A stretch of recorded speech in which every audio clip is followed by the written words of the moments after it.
So I'm going to talk briefly this morning about an idea that I call Moneyball for the consumer web. And this is not about using statistics to figure out which companies to invest in. How many of you have seen the movie Moneyball or read the book? It's a fantastic book by Michael Lewis. Raise your hands high. Okay, so for those of you who haven't heard of it, the protagonist of a real-life story, this real-life story Moneyball, is Billy Beane. He's the general manager of the Oakland A's baseball team. And so in our world, he'd be like the CEO of a venture-backed startup. And Billy's got a challenge. He wants to kind of build up his team and improve his team's track record, but the battle for talent is fierce. The best people are very expensive, and he's got a budget smaller than almost everyone else's. So what is he going to do? So his big idea is to get radical with data. And so he's going to basically he's going to ask different questions, use data differently, recruit some people to his team that he works very closely with, and they build a data-obsessed culture. And it works. They basically, for a while it works, they basically reached the playoffs 5 times in just a decade on a budget that's pretty much smaller than every other competitor's. So I started thinking about how is this relevant to the consumer web? Oh, sorry, I haven't even advanced any of my slides. Sorry about that.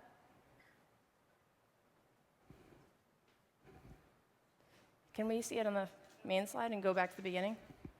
Is it on the side? Oh, sorry about that. Can we go back? Okay, so it's like, okay, so we'll go to the next one. Okay.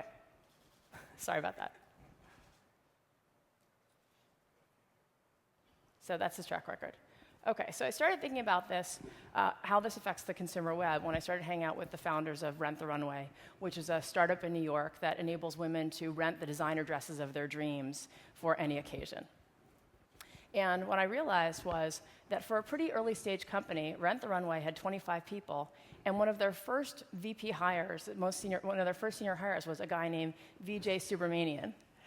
That's his baseball card, who was the VP of data analytics. You know, for a 25-person company, to hire a data scientist from Oracle and have that person reporting to the CEO and be on the E-staff is a little bit non-traditional. And Vijay's team is now 10% of the company, actually. They work across from the people who buy the dresses to the people who fulfill the dresses and customer service and everyone in between, basically asking questions differently, looking at the data, helping his colleagues think about and how to use data, really building a data-driven culture. And as I looked into this more, I realized that this is happening at the smartest, most innovative consumer web companies today. So LinkedIn, in 2008, Reid Hoffman actually recruited a guy named DJ Patel. DJ, also somewhat of a non-traditional hire, he was previously an assistant professor at University of Maryland, I think specializing in non-linear chaos theory of physical events. DJ basically built a team over time of over 200 people at LinkedIn. And it was not just data scientists, but it was also product people and engineers. And they worked with all of their business partners across the organization, but their insights also led to killer product innovations like People You May Know on LinkedIn. How many of you guys have used that? Probably, I certainly have. Zynga, when they were just 400 people, which I know sounds kind of big, but I think now they're almost over 3,000 people, hired a guy named Ken Rudin. Again, a little bit of a non-traditional background. He's not from the gaming industry. He's from Siebel and Salesforce. And Ken is the VP of Data Analytics and Platform Technologies. Oops. So let's get back to the Rent the Runway example. So Rent the Runway, when they got started, I'm going to talk a little bit how they use data and how it's changed the outcomes for the company. When they got started, they bought dresses. And their dress buying decisions were informed by stylistas who really understood what was going on in trends and people who had decades of buying experiences, buying dresses for the highest end retailers. So they had a good sense of what sells best in stores. So here's an example of some of the dresses that Rent the Runway first bought. And they all rented well. You know, it's a good idea, and so all the dresses were renting well. But they looked at the data, Vijay's team did, and they realized that some dresses were renting much better than others. There were kind of winners, and then not so much. So can anyone guess from the dresses that are on the screens, which were the best sellers? Black? Purple? Okay, so anyone, if you guessed the 4 left-hand dresses, those were best renters, highest demand dresses. And the ones on the right, not so much. Really hard to tell, right? So what did they do? They went and looked at the data, and they asked questions differently, and they started tagging dresses and consumer behavior based on different criteria that are not usually tracked in retail. And what they found was color matters, and designer matters, and dress length matters, but also the time of year matters, what the occasion is that the woman's renting the dress for, the age of the renter, her body type, her neckline, even the model that's wearing the dress on the site makes a difference in conversion and rental rates. So actually there are 19 variables that they have actually built into a model that is predictive now at Rent the Runway on what we should buy in the future. Because as you can see, it's really hard to tell by just looking at a dress what's going to be most popular and what's going to be most in demand. And just to give you an example of how this has played out, these are actually now some of our best sellers at Rent the Runway. So as you can tell, the model has evolved. Someone said color makes a difference, but it's really hard to tell. You have to rely on the data, and you have to build a data-oriented culture.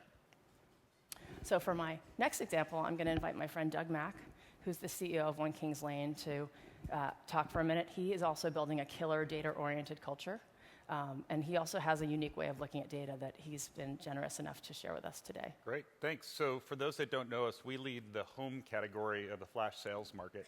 And the flash sales industry is all about urgency. Every single day, we launch new sales that last 72 hours.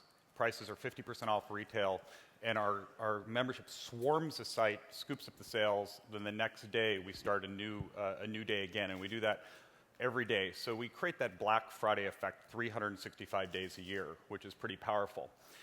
So we've believed two things about data. One is big data is not enough. It has to be real-time data that we can act on during the course of the day. And number two is the everyday business user, non-technical user, has to be able to self-serve, access, and act upon that data. So I'm going to show you a quick video of a day in the life of One Kings Lane when we launch. This is it through the eyes of the consumer. She's shopping our page. She's finding a furniture event. She's looking for that perfect item for her home in this very simple, elegant shopping experience. But behind the scenes, all of our merchants are logged into this real-time dashboard where they see all the activity happening real-time on One Kings Lane site.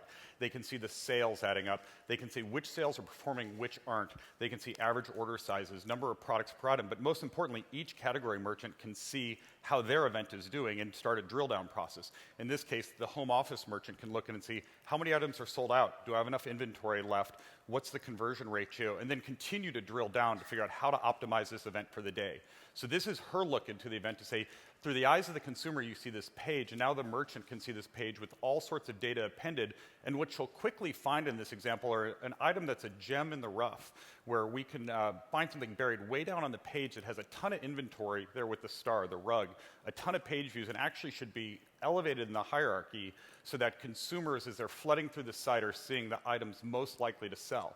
In addition, there's additional layers of drill down for our merchants where they can see what sells with other things, so that if somebody adds that rug to the cart, what else might they add to the cart, a piece of art or whatnot, so that as she re-merchandises the site throughout the day, she can always have items together that really excite our customers. So this has been a huge boon for the growth of our business. We've grown to over $100 million in revenue in just 2 years on the web.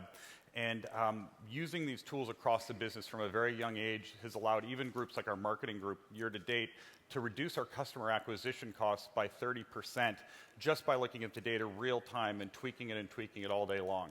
So we're definitely playing Moneyball. That's pretty good stuff, huh? I mean, this is the first time that anyone outside of One Kings Lane has ever had a chance to see that system. So thank you, Doug. Sure. So parting thoughts? Are you building a data culture in your company like Billy Beane? And if you had to Moneyball your business, what would you be doing differently?